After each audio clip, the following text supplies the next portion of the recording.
Bonjour à toutes et à tous. Ça me fait plaisir de vous accueillir aujourd'hui pour le webinaire Optimiser votre prestation lors d'une séance en ligne. Je m'appelle Sandrine Poirier, je suis conseillère pédagogique au service de soutien à l'enseignement. Alors, j'agirai aujourd'hui à titre d'animatrice pour ce webinaire. Donc, le webinaire d'aujourd'hui est présenté par Madame Sarah-Joëlle Bertrand, conseillère en communication à la direction des communications de l'Université Laval. Je la salue. Merci, Sarah-Joëlle, d'être présente avec nous. Donc, le webinaire est d'une durée de 45 minutes et durant la présentation, il y aura certains moments pour vous permettre de poser des questions à notre conférencière. Et à la toute fin, on aura aussi une période de questions un peu plus longue, d'une dizaine de minutes pour des questions un peu plus, des questions de fond, si je peux dire. Alors, vous avez aussi la possibilité d'ouvrir vos caméras et de poser vos questions dans le module clavardage. Même si vous avez la possibilité de lever la main, je vous demanderai quand même de passer par le module de discussion comme on est beaucoup pour poser vos questions et j'agirai à titre d'intermédiaire pour poser vos questions à Sarah-Joëlle. Donc, utilisez le module clavardage pour les questions. Le document de présentation, de même que l'enregistrement du webinaire, seront disponibles sur le site Enseigner à l'Université Laval à la suite de la présentation, en fait, dans les prochains jours. Et si jamais il y a plusieurs questions auxquelles on n'a pas eu le temps de répondre, on va faire un petit document qui résumera l'ensemble des questions dans lequel vous retrouverez toutes les réponses. Donc, je vous remercie d'être présent en si grand nombre. Nous avons déjà 170 participants. Alors, je vous souhaite la bienvenue à tous et je vous souhaite surtout un bon webinaire. Je cède la parole maintenant à Sarah-Joëlle. Merci. Donc, bonjour à toutes et à tous. Je suis vraiment excitée aujourd'hui de vous faire une courte formation, en fait, sur le comment optimiser votre prestation lors d'une séance en ligne. Dans le fond, je vais me présenter brièvement. Sarah-Joëlle Bertrand, conseillère en communication à l'Université Laval, bien entendu. Mes mandats principaux sont sur l'image de marque de l'université et la publicité institutionnelle. Donc, tout ce qui enrobe le contenu, je m'y connais à l'université et j'espère pouvoir vous transmettre quelques connaissances quand même assez pratico-pratiques aujourd'hui. Donc, pour la présentation aujourd'hui, le but ultime, dans le fond, c'est vraiment la mise en valeur de votre contenu grâce au contenant, grâce à tout ce qui entoure votre message, votre communication que vous voulez faire auprès de vos étudiants. Dans le fond, on commence d'emblée en vous disant, je souhaite vous dire, c'est vous l'expert de votre contenu, c'est vous qui avez les informations les plus mises à jour, les plus pertinentes à transmettre à votre étudiant, à vos étudiants, étudiantes, étudiants. Et dans le fond, aujourd'hui, le but du webinaire, c'est de voir comment faire pour que celui-ci, pour que ces messages-là passent bien.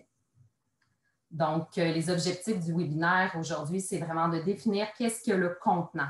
C'est quoi la différence entre le contenu et le contenant dans une présentation ou dans une prestation. Connaître la composition de la communication verbale, mettre en valeur votre contenu au travers de cette communication-là et par la suite aussi, le point le plus important, c'est de trouver votre zone de confort là-dedans. Parce qu'en fait, c'est sûr que vous êtes, pour la plupart d'entre vous, habitués à, dans le fond, à faire des cours magistraux. Je vous dirais que vous aviez une bonne expérience là-dedans. Là, c'est sûr que présentement, on transfère beaucoup en ligne vos contenus, les cours. Donc, c'est vraiment trouver cette zone de confort-là, de voir comment vous pouvez vous adapter par rapport à cette situation-là. Donc, la première question, c'est qu'est-ce qui est la différence entre le contenu et le contenant? Bien entendu, l'un ne va pas sans l'autre. On va souvent dire que oui, parfois, il y a des produits ou il y a des services qui ont un super beau contenant, mais sans contenu. Et ça représente une coquille vide. Ça n'a pas de valeur pour personne. Et d'autres fois, on a un contenu super pertinent, mais le contenant n'est pas adapté. Donc, le message passe moins bien.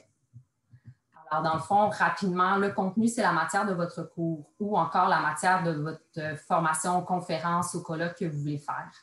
Les exemples que vous allez donner et les connaissances que vous souhaitez transmettre lors de cette séance-là. Le contenant, c'est votre prestation, le ton, les gestes que vous allez utiliser, votre voix, le support visuel qui qui va être utilisé à ce moment-là et le décor à l'arrière de vous également. Parce que malgré le fait qu'on est en web, qu'on est en visioconférence, les gens rentrent un peu plus dans votre intimité, rentrent dans votre vie. Donc, le décor à l'arrière aussi est très important à ce niveau-là. Donc, une fois que les deux sont maximisés, optimisés, c'est à ce moment-là qu'on peut dire qu'on arrive vraiment avec un sentiment de compétence, qu'on va être à l'aise, autant dans ce que vous allez vouloir partager avec les autres, mais aussi dans le format de partage que ça va être. Donc, ça serait la première pause question pour ceux qui en ont présentement. Sandrine, est-ce que tu avais des questions par rapport à ces deux éléments-là? Alors, on n'a pas encore de questions. Si vous en avez, vous pouvez toujours utiliser le module de discussion. Il faut croire que c'est très clair. Super. Également aussi, je félicite les quelques personnes qui ont déjà ouvert leur caméra et j'inviterai les autres aussi à le faire. Je pense que ça pourrait être porteur dans ce genre de rencontre-là. Donc, merci. Également aussi, quand vous le vivez dans vos cours, là, de voir que des fois, les étudiants ont des caméras fermées, de ne pas hésiter à le voir parce que c'est quand même, les réactions faciales, c'est une rétroaction qui vaut de l'or quand on donne un cours. Donc, je peux poursuivre ou ça va? Oui, ben, je ne veux pas trop t'interrompre, mais en fait, il y a deux questions sur le décor, mais je sais que tu vas en parler plus loin. On en parle un peu plus loin. C'est ça, on va l'aborder. Super. Donc, la prochaine section, dans le fond, c'est vraiment au niveau de la communication verbale. En fait, la communication verbale, il y a trois aspects à considérer. C'est bizarre à dire, mais dans le fond, quand on parle, oui, il y a les mots, mais il y a également aussi le ton de la voix et la gestuelle. Donc, on vous a préparé un court sondage d'une question pour voir un peu votre connaissance par rapport à ça. Donc, si Sandrine, tu peux lancer le sondage. Et voilà.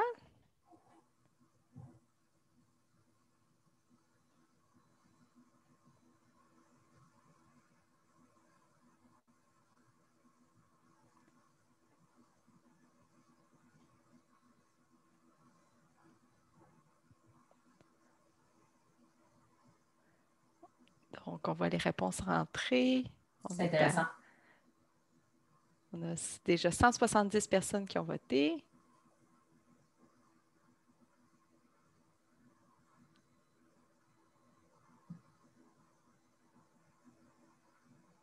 Je pense on pourrait y aller, je pense. Voilà. Parfait. Je te partage les résultats. Donc, je vais vous montrer un court extrait vidéo juste pour après vous faire questionner, puis on va en parler par la suite. Mais selon les résultats, selon vous, 19% des gens croient que c'est les mots qui sont le plus importants, 69% le ton de la voix et 12% la gestuelle. Donc, là, c'est le moment fort de la technique de cette rencontre. Je vous préviens, je dois faire un switch d'écran et vous présenter une vidéo sur YouTube. Donc, en espérant que tout fonctionne et que la publicité ne passe pas. Donc, faites pas ça, je vous passe un court extrait d'environ 10 secondes sans son et par la suite, je vous repasse sensiblement le même extrait avec du son pour que vous puissiez bien voir. C'est un TED Talk qui a eu lieu il y a environ 5 ans que je vais vous inviter à voir. Vous allez avoir le lien dans la présentation qui va bien vous montrer ce que représente la communication verbale.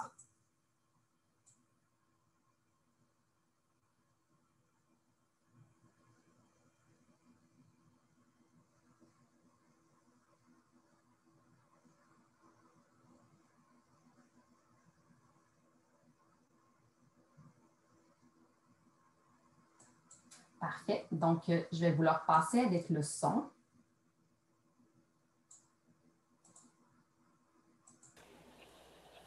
Like what I am saying is brilliant. And maybe, just maybe, you will feel like you've learned something. Now, I'm going to get started with the opening. I'm going to make a lot of hand gestures. I'm going to do this with my right hand. I'm going to do this with my left. I'm going to adjust my glasses. And then I'm going to ask you all a... Donc, dans le fond, cette vidéo vous permet de voir que la personne, dans le fond, dans ce TED Talk-là, pendant 15 minutes de temps, la personne ne dit rien, ne montre rien, n'apprend rien, ne fait que parler de sa gestuelle, de comment ses mimiques faciales sont importantes. Elle arrive même à la fin en disant « Mes lunettes, ils n'ont même pas de verre dedans. Tout ce que je fais présentement, c'est du faux. » Donc, suite à l'écoute de cette séquence vidéo-là, Sandrine va vous poser une autre question, voir si vous avez changé d'opinion sur la réponse que vous avez dit juste précédemment.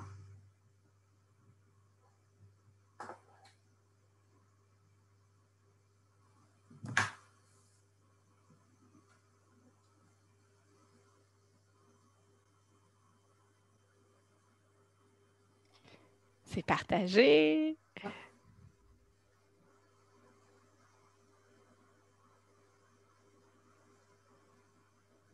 Donc, je mets fin au sondage et je partage les résultats. Donc, on a quand même 76 des gens qui étaient convaincus de leur première réponse. Donc, parfait, sans problème. Donc, je vais vous dévoiler, dans le fond, les pourcentages d'importance sur ces 3 aspects à considérer. Je vais juste tourner mon sondage pour pouvoir voir. Donc, la tarte est quand même assez également partagée pour 2 des aspects, mais le 3e est vraiment minime. Donc, on y va, les mots représentent pour environ 7 de la place de l'impact lorsqu'on communique. Par la suite, c'est le ton et la voix à 38 et contre toute attente, la gestuelle est pour 55 Donc, en prenant en considération ça, ce qui est étrange aussi, c'est que la communication verbale passe majoritairement pas par le verbal. Donc, c'est une note à savoir. Alors, ça passe beaucoup par les expressions faciales, l'utilisation des mains, la manière de votre gestuelle, la manière de pencher votre tête et tout, de vraiment d'habiter ce que vous avez à dire. Si on va rapidement au niveau des mots, bien que ça prenne 7 il ne faut pas les négliger. Ça reste un apport très important à la communication, surtout que c'est avec ça que vous transmettez votre savoir, les informations auprès de vos étudiants. Une bonne utilisation, il faut maximiser l'impact des mots que vous allez utiliser. Donc, souvent, vous allez avoir un support PowerPoint ou Prezi ou autre support, un support visuel. C'est sûr qu'on va vous conseiller d'utiliser des phrases simples, des mots courts, d'annoncer d'avance le sujet aux étudiants et d'en faire le rappel régulièrement durant vos présentations. Utilisez des messages directs le plus court possible et privilégier les points de forme. Puis en même temps, ce que ça permet, c'est que toute l'information que vous donnez en plus, l'étudiant doit l'assimiler et prendre des notes, rajouter des compléments d'information. Donc, vous allez garder son attention beaucoup plus longtemps. Là, je parle d'étudiants, mais ça peut aller aussi pour des spectateurs d'une conférence, des participants ou des choses comme ça. On peut l'amener quand même un peu plus riche. Ensuite, le ton de la voix, dans le fond, c'est un canal de diffusion très fort parce que c'est votre porte. Dans le fond, c'est le porte-voix, c'est ce qui fait que le message est transmis et que vous pouvez transmettre vos mots. C'est très important de parler fort, sans crier, bien entendu, de parler lentement, mais pas trop. Ça ici, c'est toujours une question de subjectivité, bien entendu. Donc, je vous ai donné quand même un débit idéal de mots. Donc, si vous voulez vous amuser dans le temps des fêtes à compter combien de mots minutes vous dites, ça peut être pertinent. Par la suite aussi, de prendre le temps d'espacer vos phrases quand vous dites quelque chose, aussi bien pour que la personne ait le temps de le comprendre, mais également pour la prise de notes. Parce que moi, je me souviens, et même présentement, je suis un cours à l'université, et il n'y a rien qui m'agace le plus que je sois obligée d'écrire trop vite, de perdre le fil de la conversation parce que le professeur ou l'enseignant parle trop vite ou l'espace et l'espace entre ces phrases. Articuler. L'importance de prononcer chaque syllabe, de prononcer les ne pas dans une phrase qui peut avoir une grande différence. Et également, en articulant, ça va vous permettre de prendre le temps de respirer et aussi de moduler l'intonation de votre voix. Ce qui fait un peu que ça rend votre matière plus intéressante à entendre. Le même principe, puis je dis à la blague un peu l'exemple à Sandrine, puisque nous, on a 2 jeunes enfants, Sandrine et moi, que quand on raconte une histoire à notre enfant, bien, on fait les voix des personnages. Je ne vous dis pas de faire une pièce de théâtre quand vous allez enseigner, là, mais quand même de prendre le temps de mettre l'emphase, de dire aux étudiants, ce que je vous dis présentement, c'est important. Ou encore, à noter, fait intéressant, donc de prendre le temps de vraiment moduler votre voix pour que ça soit toujours intéressant et non pas monotone tout le long. Parce que là, c'est à ce moment-là qu'on perd le fil. La gestuelle, celle-ci va influencer votre message. Il y a beaucoup d'experts qui étudient la gestuelle pour voir si les gens sont honnêtes, si les gens disent la vérité, savent de quoi ils parlent, s'ils sont à l'aise et tout ça. Donc, dans les cours, ça transparaît aussi. Si vous parlez, on ne voit pas vos mains, vous parlez, vous restez fixe à votre place, la personne va perdre le fil, va se désintéresser très rapidement et va tomber sur son téléphone cellulaire ou sur une autre application parce qu'il n'y aura pas d'intérêt, ça ne bougera pas, ça va être plus terne. Donc, c'est une nécessité pour vous aider à faire passer votre message, comme je vous ai dit aussi, à garder l'attention de votre auditoire et de mettre l'emphase aussi sur des éléments importants, sur des éléments que vous souhaitez donner de l'importance. Donc, c'est ça que je vais vous inviter. Là, je vois quelques personnes avec les caméras ouvertes, c'est super intéressant, mais d'ajuster votre caméra. Vous avez la chance avec votre ordinateur de pouvoir faire bouger pas votre clavier, mais votre écran. Puis ça, ici, ça vous permet aussi de pouvoir montrer vos mains. Montrer si des fois vous avez des supports visuels autres également qui peuvent changer la dynamique, mais pour pouvoir appuyer vos dires et ça rend l'intervention plus dynamique. Merci, je vois des gens qui le font, je trouve que c'est super le fun. Vous êtes full proactif. Donc, c'est ça. Donc, après, un truc que je vais vous donner aussi, c'est de mettez-vous à la place de l'étudiant. Donc, de ne pas hésiter de vous enregistrer, de réécouter ce que vous faites, de le faire écouter à d'autres personnes qui sont hors contexte, voir est-ce que c'est intéressant, est-ce que j'ai l'air dynamique, est-ce que j'ai l'air de bien comprendre, de bien maîtriser ma matière. Parce que des fois, c'est juste de rester trop fixe à la place, ça fait un peu comme si la personne récitait un texte. Donc, ça vient chercher un peu de la... Ça enlève de l'authenticité un peu à ce que vous voulez faire. Le meilleur truc que vous pouvez faire pour ceux qui ont conjoint, enfant ou amis proches, de leur faire écouter une section de votre cours pour voir à chaud c'est quoi leurs commentaires, qu'est-ce qu'ils en pensent. Il faut être prêt à embarquer dans le jeu et à le faire, mais c'est gagnant. Je vous le confirme, c'est vraiment gagnant. Également aussi, de ne pas hésiter, encore quand vous enregistrez, mais de le faire écouter à vos aides, aux aides que vous pouvez avoir avec les conseillers pédagogiques, soit au CT d'enseignement ou dans votre faculté. Eux autres aussi peuvent vraiment vous aider autant sur votre présentation que également sur la manière que vous formulez vos phrases ou la manière que vous bougez à l'écran. Donc, pour cette section-ci, est-ce que vous aviez des questions? Il y a plein de commentaires.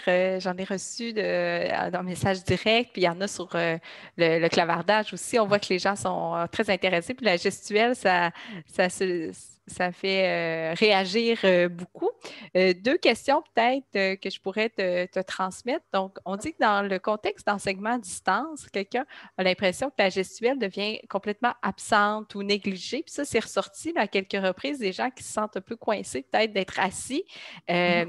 Est-ce que, à ton avis, ça peut avoir un impact sur l'assimilation du contenu par les étudiants, le manque de gestuelle ou l'absence de la gestuelle?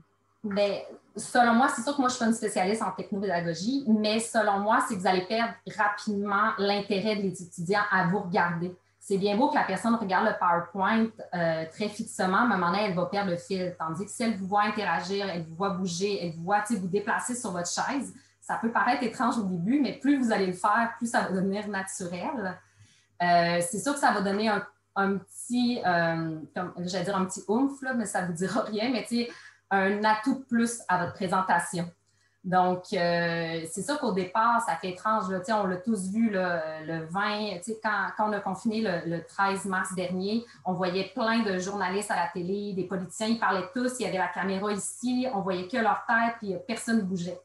Mais là, après 9 mois, après 10 mois, on commence à être un petit peu plus naturel devant la caméra. Puis je vous dirais, agissez comme quand vous faisiez des cours magistraux, pardon. S'il faut investir dans un bureau debout pour le faire, ça vaut la peine. Ça va vous donner un air beaucoup plus naturel, beaucoup plus confiant. Et en même temps, bien, ça va vous faire bouger, puis vous allez avoir l'impression de ne pas rester toujours assis sur votre chaise. Pour l'autre question, Sandrine?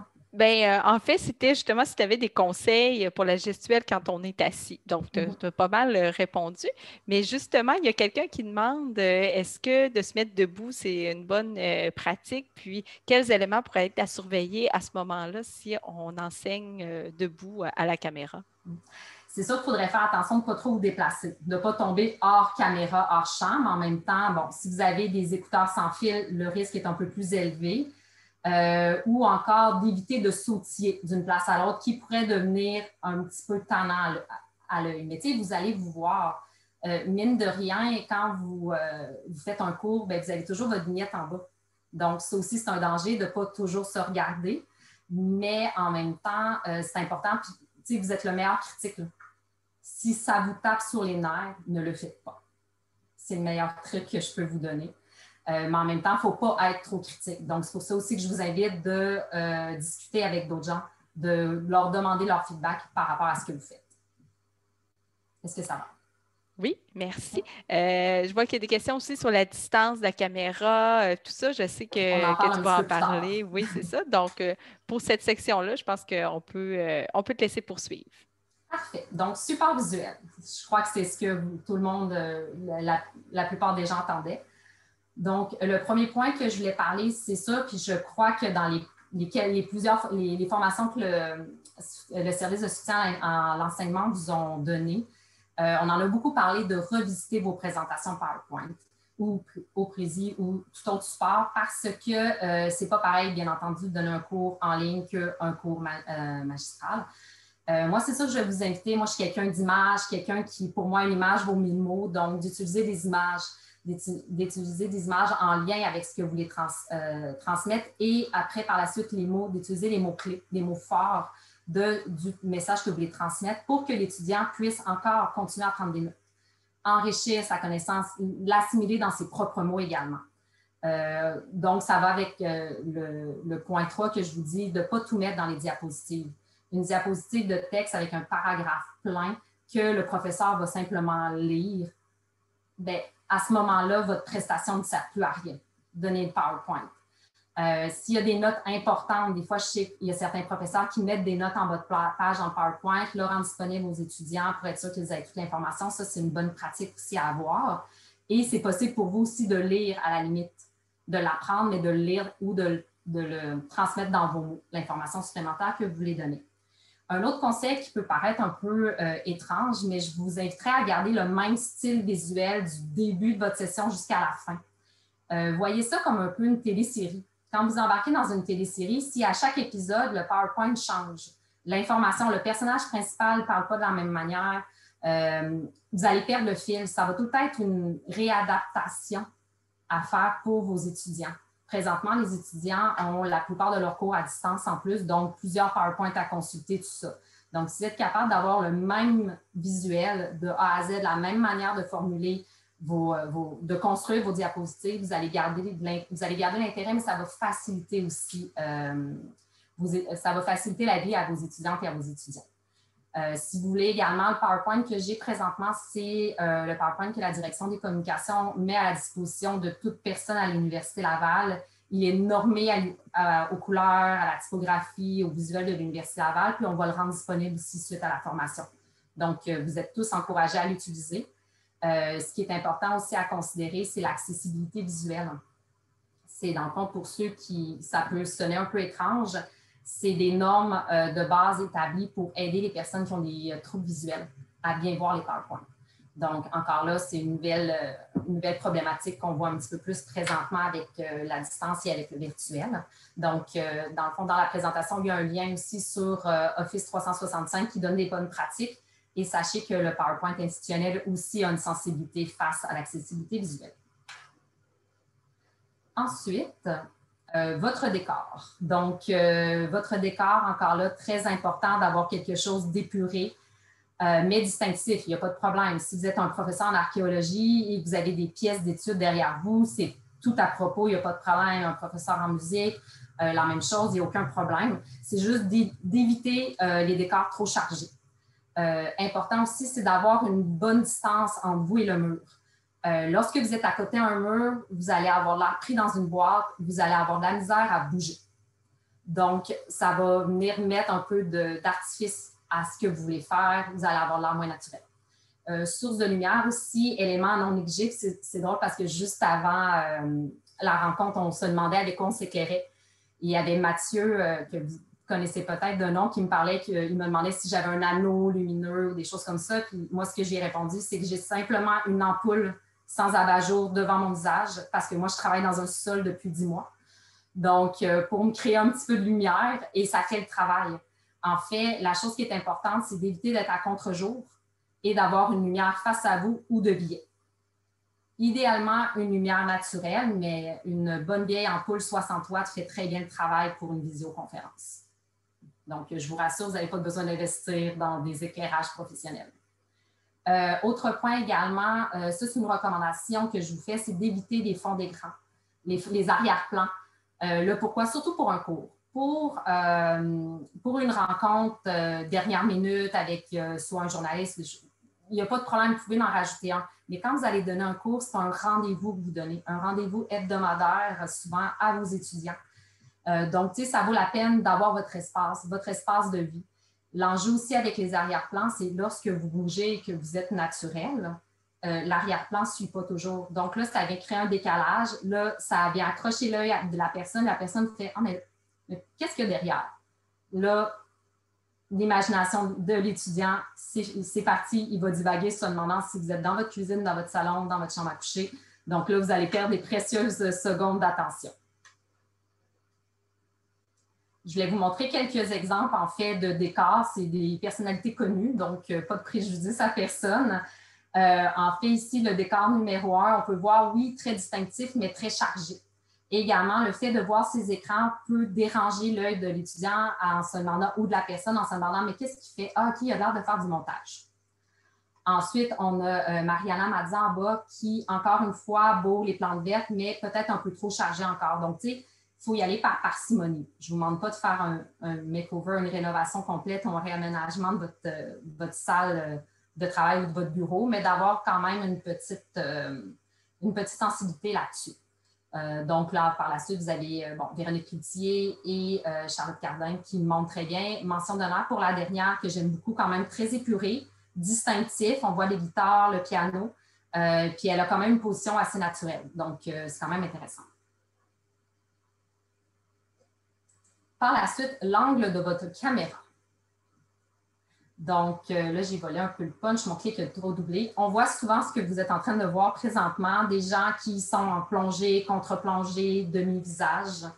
Encore, comme j'ai dit tantôt, votre écran d'ordinateur avec la caméra se bouge. Donc, n'hésitez pas à le faire. Moi, présentement, j'ai tous mes livres de mon baccalauréat en communication qui me servent de levier. Ça me permet de lever mon écran pour avoir la possibilité de vous regarder directement dans la caméra, pour que vous ayez l'impression que je vous parle directement à vous. Donc, c'est sûr que c'est des petits trucs que je vais vous encourager à faire, qui va donner aussi une perception un peu plus professionnelle de votre captation. Donc, également, essayez de vous centrer le plus possible dans votre écran. Il y a toujours aussi, des fois en or, on parle du nombre d'heures, d'être au tiers de l'écran, tout ça.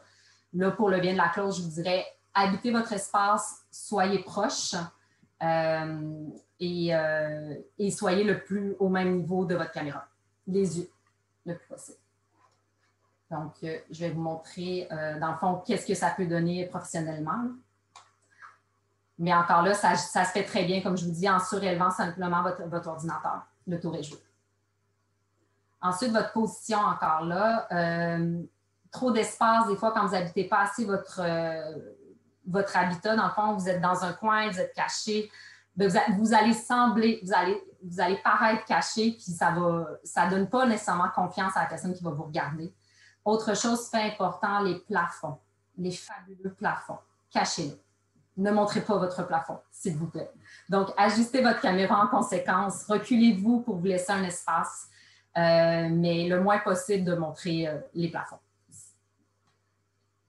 Ensuite, encore là, un aspect de trop d'espace quand vous êtes plus bas de votre caméra, mais là, souvent, qu'est-ce qui arrive le plus souvent, c'est d'être en contre-plongée. C'est que les gens vont voir vos narines, vont vous regarder comme par en dessous. Donc, idéalement, d'y aller vraiment le plus face possible. Vous pouvez être de côté. Puis, ce que je veux vous retenir, c'est d'habiter l'écran. Donc, ça vaut la peine de se pratiquer. Ensuite, votre habillement. Ça peut paraître anodin. Le but n'est pas que vous refassiez votre garde-robe. Au contraire, je suis sûre que vous avez tous des vêtements adaptés. En fait, c'est simplement faire attention d'y aller avec des vêtements sobres, confortables, parce que dans le fond, ça va paraître, mais c'est le même principe que quand vous donnez un cours. Si vous n'êtes pas bien dans vos vêtements, vous n'allez pas livrer une performance naturelle. La seule chose que je vous dirais, c'est d'éviter le plus possible les motifs, les petits motifs. Tout ce qui est rayures, petits quadrillés, tout ça, vous allez probablement déjà remarquer, vous allez commencer à le remarquer par la suite, les annonceurs télé, lorsqu'ils ont des cravates qui ont des rayures, des fois, ça crée un flou. Ça dérange l'œil à la caméra. Donc, c'est vraiment juste pour aider vos caméras à bien vous capter. Ça peut être dérangeant. Donc, quand un étudiant vous écoute pendant 1h30, 2 heures, de voir toujours une espèce de flou qui bouge à l'écran. Également, éviter les accessoires bruyants. Quand je parle des accessoires bruyants, c'est les boucles d'oreilles, les bracelets. Encore là, des fois, c'est pas juste un aspect à regarder pour les dames, mais pour les hommes aussi, des fois, quand vous avez soit une cravate qui frotte sur le micro ou encore un chandail en laine avec un zipper, juste ça, une fermeture éclair, pardon, juste ça, ça peut frotter sur le micro puis ça devient dérangeant à long terme. Donc, d'essayer d'être le moins bruyant pour que le son de votre voix traverse facilement via le micro. Donc, dans le fond, là, je serais prête à prendre des questions par rapport à ce segment-là. Est-ce que vous en aviez? Oui, il y a eu quelques questions. Plusieurs personnes ont parlé des images que tu utilises, donc où tu prends tes images pour qu'elles soient libres de droit. Il y a déjà quand même, je remercie les gens, là, il y en a qui ont mis dans le clavardage quelques liens de sites, mais les tiennes, où les prends-tu? Là, c'est sûr que nous, à la direction des communications, on a un abonnement. Donc là, ces images-là ont été achetées. Par contre, je pourrais facilement vous sortir des sites de libre de droit. Puis par rapport avec les sites que vous avez déjà eus, sans problème. Également, des fois, ça vaut la peine puis j'aime bien la notion, mais je sais que vous êtes très sensibilisés à ça, là, à la liberté de droit, là, de ne pas prendre n'importe quelle photo. Je pense qu'ici, on n'a pas besoin d'en entendre parler. Là, je pense que vous le savez très bien. Mais aussi, des fois, au niveau de vos départements en unité, d'avoir des voûtes de photos également que vous pouvez vous échanger entre vous. C'est toujours gagnant aussi, là. Donc, mais ça, je pourrais vous en proposer sans problème suite à la rencontre, là, vous envoyer des liens là, vers des sites libres de droit. Merci. Il y avait quelqu'un qui souhaitait avoir un petit retour sur ce qu'on entend par accessibilité visuelle. Peux-tu le définir? Bien, je vais vous l'expliquer vraiment dans mes mots, mais comme je vous ai dit, le lien, si vous cliquez sur le lien dans la présentation, par la suite, vous avez vraiment une explication, mais en gros, l'accessibilité visuelle, c'est présent autant sur les sites web que sur des présentations. C'est juste des codes de base pour aider les gens qui ont des problèmes de vue, qui sont non-voyants, qui ont des problèmes de vision, en fait, pour être sûr qu'ils soient en mesure de capter les mêmes informations que les gens qui n'en ont pas, grosso modo. Donc, il y a des codes de couleur. Exemple, d'avoir un fond blanc avec tel type de couleur par-dessus va aider. Également, il y a une possibilité d'enregistrer un son ou une description des images que vous mettez dans votre PowerPoint, des choses comme ça. Donc, c'est vraiment quelque chose pour rendre plus accessible ce que vous voulez transmettre via PowerPoint. Parfait. Justement, concernant les PowerPoint, est-ce que tu as des conseils à nous donner sur l'utilisation des animations? Le moins possible. En fait, tu sais, souvent PowerPoint, il nous donne beaucoup, puis ça vaudrait peut-être la peine d'avoir une formation entière sur comment monter un bon PowerPoint, là. Mais PowerPoint donne beaucoup de sortes d'apparitions et tout ça, mais en toute honnêteté, là, prenez le plus soft possible, le plus doux, le plus classique, l'apparition qui arrive.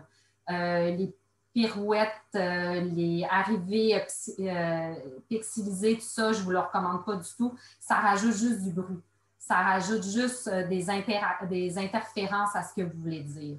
Donc, comme vous pouvez voir, à quelques reprises, j'ai utilisé des animations dans cette présentation-là, mais sinon, votre auditoire n'a pas besoin de voir apparaître point par point tout ce que vous voulez dire, à moins que ça soit vraiment le clou du spectacle, le message important que vous voulez transmettre dans votre cours. Donc, mais effectivement, c'est pas que c'est un art, il y a des bases très, il y a des classiques qu'il faut utiliser, puis dans le contexte que vous utilisez ce genre d'outils, moi, je vous dirais restez le plus classique possible. Et je vous dirais, avec le PowerPoint institutionnel, vous allez être super bien servi là, parce que les couleurs sont déjà agencées, tout ça. Il y a d'autres sortes de diapositives. Là, je n'ai pas tout utilisé aussi. Et autre point aussi, même si vous avez le choix entre 25 sortes de diapositives pour votre PowerPoint, pour votre présentation, utilisez-en 4-5 modèles maximum par présentation.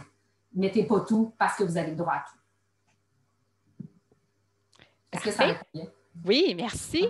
Il y a aussi une formation, là, quelqu'un vient de le mentionner justement dans le clavardage du service de soutien à l'enseignement sur l'utilisation de PowerPoint. Donc, comment utiliser efficacement PowerPoint. Vous pourrez poursuivre pour ceux qui sont plus intéressés sur ce sujet. Donc, je te laisse, le temps file, je te laisse poursuivre vers la conclusion, puis on aura un dernier moment d'échange à la fin. Donc, seulement, dans le fond, à la fin, je voulais vous arriver avec 7 astuces employées que vous pourriez vraiment employer dès maintenant pour optimiser un peu vos prestations, les rendre un petit peu plus dynamiques.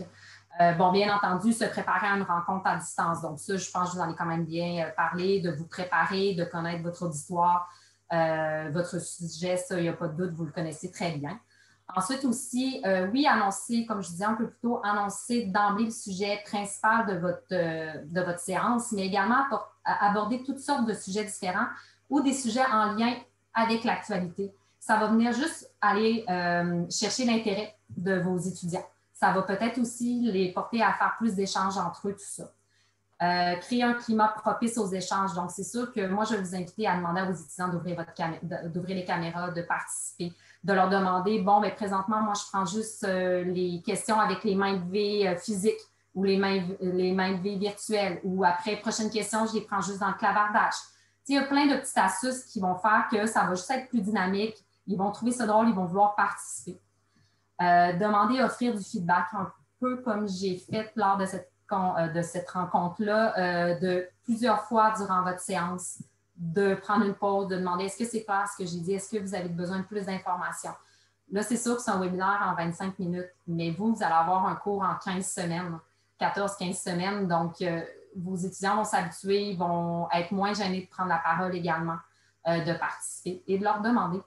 Ça se fait dans un cours de dire, bon, bien aujourd'hui, de déléguer la responsabilité aux étudiants d'interagir avec vous. Ça se fait ça se fait, c'est possible. Miser sur le non-verbal, ça c'est sûr, ça je vais vous dire le plus rapidement possible. Et de se pratiquer. Au départ, ça va paraître un peu bizarre. Vous allez avoir l'impression d'être un peu, comme je disais tantôt, dans une pièce de théâtre, mais tranquillement, pas vite, ça va redevenir naturel. Bémol, par contre, si vous êtes quelqu'un qui ne parle pas beaucoup avec ses mains, commencez pas nécessairement à le faire si vous n'êtes pas à l'aise. Restez toujours dans le confort. Donc, tranquillement, pas vite. Un autre truc aussi qui peut être fait, et moi, je l'ai vécu dans mon cours cette année que j'ai suivi, que je termine, que je suis, animer en binôme. Donc, c'est quelque chose qui peut être intéressant, soit avec un auxiliaire d'enseignement ou encore de trouver des étudiants volontaires qui sont prêts à prendre une courte section de votre cours, soit pour parler d'un cas ou encore donner des exemples ou prendre une partie de la matière pour essayer de la transmettre. Ça va donner du dynamisme. Puis ça va un peu comme... ça va déjeuner les gens. Parce que souvent, le problème avec le virtuel, c'est que les gens ne sont pas à l'aise de poser leurs questions, mais pourtant, dans un groupe, dans une classe de 200, ils levaient la main, il n'y avait pas de problème. Mais maintenant qu'on est tous dans des petites cases mosaïques, là, on dirait que c'est plus pareil. Donc, le but, c'est vraiment d'enlever la gêne des gens, de les faire participer le plus rapidement possible. Dernière astuce, c'est de planifier la durée de la rencontre et des pauses également. On n'est plus rendu au cours de 3 heures, 1h30 de matière ou en classe, 20 minutes de pause, 1h30 environ, là, que c'était. Je vais plus vous encourager à faire de courtes pauses, soit en changeant d'activité, en créant des classes virtuelles, en demandant, en faisant un sondage comme on a fait tout à l'heure, ou en leur disant, bon, mais allez vous chercher un verre d'eau, vous avez 5 minutes. Des choses comme ça, plus que des grandes pauses de 20 minutes. Parce que la pause de 20 minutes, le risque que vous avez, c'est que l'étudiant ne revienne pas. L'étudiant OK, oui, je vais l'écouter d'une oreille, mais je vais faire d'autres choses en même temps. C'est ça, le risque qu'il tombe sur un autre dossier ou qu'il aille faire d'autres choses est trop grand. Donc, c'est sûr que moi, je vais vous recommander de faire plusieurs petites pauses. Et en même temps, même pour vous, ça va vous faire du bien parce que donner un cours, comme vous dites, soit assis ou encore seul dans votre maison à parler à d'autres écrans, après 40 minutes, ça fait du bien de prendre un petit 5 minutes pour se changer les idées. Donc, je pense que ce que je voudrais que vous reteniez, c'est une belle phrase que j'ai trouvée inspirante quand même. Ce n'est pas parce que les choses sont difficiles que nous n'osons pas, mais c'est bien parce que nous n'osons pas qu'elles sont difficiles. Donc, la seule chose que je pourrais vous dire là, c'est d'oser, essayer des nouvelles choses, essayer justement de bouger plus à l'écran, des nouvelles présentations, revisiter ce que vous faisiez. Vous avez des super services à l'université avec le soutien à l'enseignement qui peut vous accompagner là-dedans, puis profitez-en. C'est une période présentement qu'on a la chance d'essayer des nouvelles choses. Donc, je vous invite juste à le faire. Donc, sinon, mes références, les références sur les sites que je suis allée prendre de l'information également et de par mon expérience également. Et autre webinaire que je voulais juste vous parler rapidement, dans le fond, que je vous inviterais peut-être à aller voir, qui pourrait être pertinent en lien avec le sujet qu'on a discuté aujourd'hui. Des questions? Merci. Il nous reste très peu de temps. Il y a une question, puis il y a quelques éléments qui sont revenus là-dessus. Je ne sais pas si tu aurais des conseils à nous donner sur l'utilisation de plus d'un écran. Comment gérer là, les écrans? Puis je ferai même le lien avec une autre question qui est revenue à quelques reprises, l'utilisation d'une caméra externe. Oui, non, puis comment la positionner là, donc, pour regarder convenablement les écrans. C'est sûr que moi, je vais vous conseiller d'avoir mis 2 écrans. Moi, je travaille avec 2 écrans. Présentement, j'ai mon ordinateur portable avec les mosaïques de tout le monde, ma webcam juste en haut qui est pris dans mon écran. Puis j'ai un écran juste à côté où j'avais toute la présentation PowerPoint. Je vous dirais que c'est pratiquement le minimum pour que vous puissiez avoir le contact avec vos étudiants visuels. C'est important. Puis vous allez avoir la possibilité de bouger les mosaïques pour voir. Donc, la disposition après, c'est essai-erreur, de voir, de vous pratiquer. C'est encore le mot que je vais répéter, là, mais pratiquez-vous, sortez. Moi, quand j'anime d'autres rencontres, en fait, souvent, j'ai mon clavardage, j'ai tout dans l'écran mosaïque. Comme ça, moi, j'ai toujours un contact direct avec les gens. D'avoir une caméra externe, oui, c'est possible. Là, c'est avec des tests. Donc, je vous dirais, misez sur regarder vos étudiants. Donc, installez votre caméra pour que vous ayez l'air de regarder vos étudiants. Comme là, présentement, je vois toutes les mosaïques de tout le monde, puis je regarde la caméra en même temps, je suis capable de voir tout d'un œil. C'est le truc que je vous donnerais. Merci.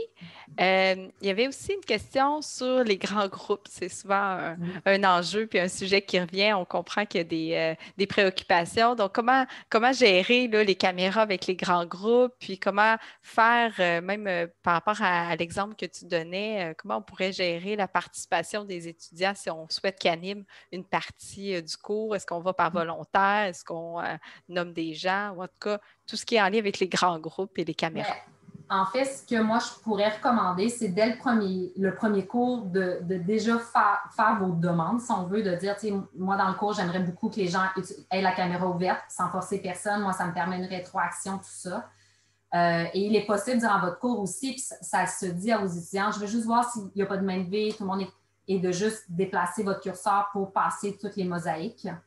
Ensuite aussi, au premier cours, ça se demande, moi, je serais intéressée de faire vivre une expérience, de vivre une expérience avec vous. Si vous êtes partant, je cherche des volontaires. Les étudiants vont vous écrire. Sur 200 personnes, c'est sûr que vous allez avoir 5 personnes qui vont vouloir participer parce qu'ils le veulent. Courte tranche de vie, moi, cette année, durant mon cours, justement, c'est un cours qui se donnait en présentiel normalement, qui a été mis 100% en ligne. Et notre professeur nous a interpellés à quelques reprises en disant qu'est-ce que vous pensez de ça? Connaissez-vous un logiciel qui pourrait me permettre de faire ça? Ainsi de suite. Puis le taux de réponse était extraordinaire. Les gens, puis surtout si vous demandez l'expertise, ils sont là-dedans, ils passent leur vie devant les écrans, ils en connaissent des trucs, des astuces. Ils vont vous aider, c'est sûr et certain. Merci. Il y a quelqu'un qui m'écrit en privé pour me dire qu'on fournit un bel exemple. Je n'avais pas pensé que, justement, on est en co-animation, puis comme je m'occupe du clavardage puis de poser des questions, bien, je pense que ça peut te dégager. Puis c'est justement une bonne pratique d'avoir quelqu'un qui s'occupe des questions. Bien, ça nous permet, après, comme enseignant, d'être, de rester là, finalement concentré sur notre présentation. Exact, c'est ça. Donc, malheureusement, je vais devoir terminer la présentation comme ça. Je pense qu'il y en a qui en auraient pris encore plus. C'était vraiment intéressant. Merci beaucoup, Sarah-Joëlle. Il y a beaucoup, beaucoup de merci, de beaux messages qui apparaissent dans la discussion. Donc, je te transmets les félicitations de tout le monde. Et je rappelle que l'enregistrement sera disponible, la présentation. On va mettre les liens du PowerPoint institutionnel et des images là, libres de droit. Oui, exact. Puis en tout cas, en espérant que ça vous a aidé, que soyez plus en confiance parce qu'on sait que vous êtes tous capables de faire quelque chose d'extraordinaire. Ça, on n'en a aucun doute. Il faut juste vous fassiez confiance. Donc, merci beaucoup pour votre attention. C'était super agréable.